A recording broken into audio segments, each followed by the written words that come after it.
Discuss this further now with Wayne Duvenage, CEO of OUTA, which has been fighting this from the start. Wayne, good morning. And it seems more bullying tactics is what we're seeing here. Am I right in calling it that, bullying tactics? And to me, it sounds like really another desperate attempt.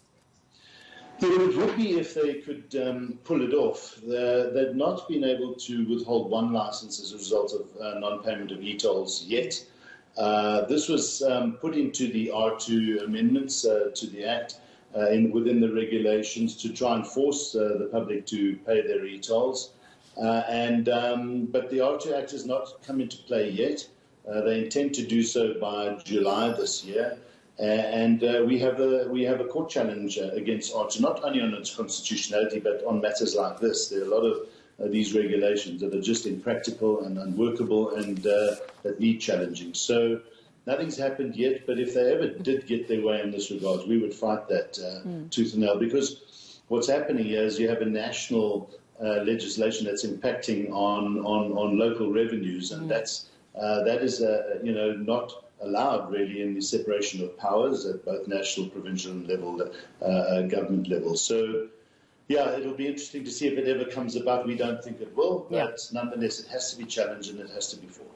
Well, what are the chances then that we will be able to successfully fight and challenge this, Wayne? I mean, we already have our transport MEC, we have our very own Premier who's already said that, they don't feel that this is a fair system, that this doesn't belong on our roads. So are you having any discussions with them, with our Gauteng authorities about this and what we can do to actually strengthen the fight against e-tolls? Well, we've engaged with them in the past. We've put together a lot of research, good position papers which they have access to. We've given those to the minister as well for the alternatives. You must remember that this is election year, so a lot of this is politics.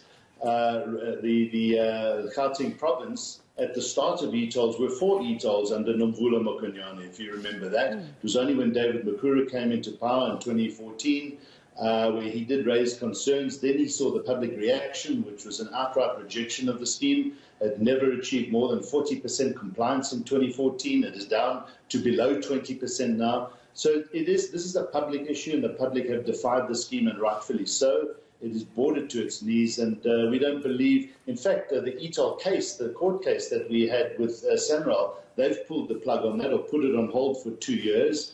The Credit Bureau Association has made it clear to Sanral there will be no blacklisting or default judgments for those who have not paid e-tolls. So, in effect, every angle of this fight, the citizens have won this matter. It's now for the actual decision, the legal decision, for them to switch off the scheme and declare the roads non-toll roads. And that's what the minister is supposed to do. That's what they're supposed to have.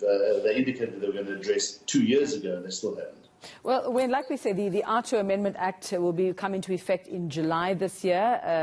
If that happens as scheduled, we will wait to see. But if it does happen, like you say, they haven't been able to withhold one single license just yet. But if it does happen after July, what recourse do motorists have? And also, what situation could we find ourselves in? I mean, how many people are you going to throw in jail for not paying their e-tolls, then not having their license disc, and then not being legally on the road?